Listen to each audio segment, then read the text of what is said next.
I think of Jackson Healthcare as one of those hidden gems because I talk to so many people that say, tell me more about Jackson Healthcare. I don't know much about Jackson Healthcare. Yeah. And yet when they find out, they're like, oh my gosh, where has this place been hiding? Huh.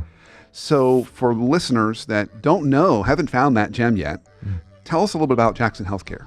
Yeah, sure. A lot of people have not heard of us because we're a business-to-business brand, not a consumer brand, and so people don't know who we are. We started the company in 2000. My dad really launched the business and asked me to come in and join him in creating it. So we started in 2000.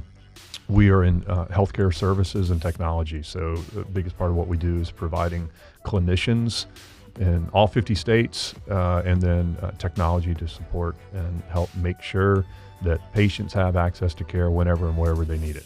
And so it's a pretty great business to be in because, frankly, just the net result of what we do is that literally people's lives get saved every day. And so, at the end of a bad day, that's kind of a good thing to say. The result of my career is that we're saving people's lives.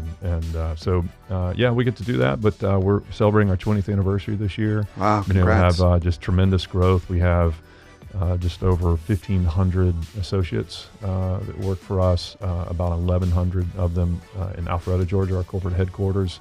And then we have, I don't even know the number, I should, but probably approaching about 10,000 clinicians that work for us all around the country. Wow, really cool.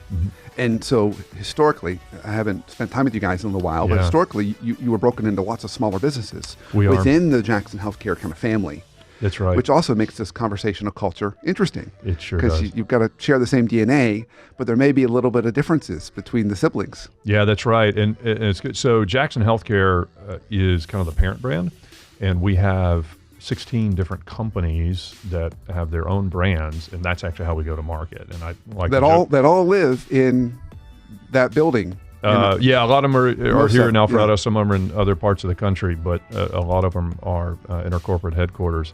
And so that's actually how we go to market, and is through these different brands. And it does make for some interesting cultural challenges because we have what we're doing at corporate, but then we have all these different companies, and the way that culture gets interpreted and all that is a little bit different. Maybe that's something to explore a little bit. Yeah, really cool. Awesome. Okay. So let's talk about this book here, Fostering Culture, A Leader's Guide to Purposefully Shaping Culture. What inspired you to write it? So this was really the result of a time when I got a little bit flustered and scared. So in 2014, I moved from operating our largest company within Jackson Healthcare. My dad came to me, said he was really ready to kind of move on to a different season of his career, didn't want to be in the day-to-day anymore, and asked me to take over as president of the parent company, which was great, very exciting. And right after that, I was given a speech. And I don't even remember what the topic of the speech was, but I remember at the end of it, I took questions from the audience, and some of the audience asked me this question. They said, "You guys are growing like crazy." At that point, we won Best Places to Work in Atlanta for 7 or 8 years in a row, or that sort of thing. And he said, "That's just so impressive. Can you tell me about the culture of your company?"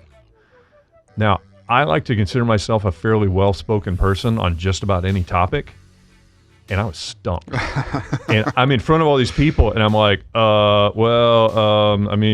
have a nice building. I really didn't know how to answer it. And I came up with something that probably sufficed in the moment. But I remember leaving that place and having this moment where I thought, if I can't even describe the culture of our company, how am I going to lead a company through a transition from my father, who was greatly responsible for that culture? How am I going to lead through the transition of leadership and through the tremendous growth that we were really starting to experience at that time?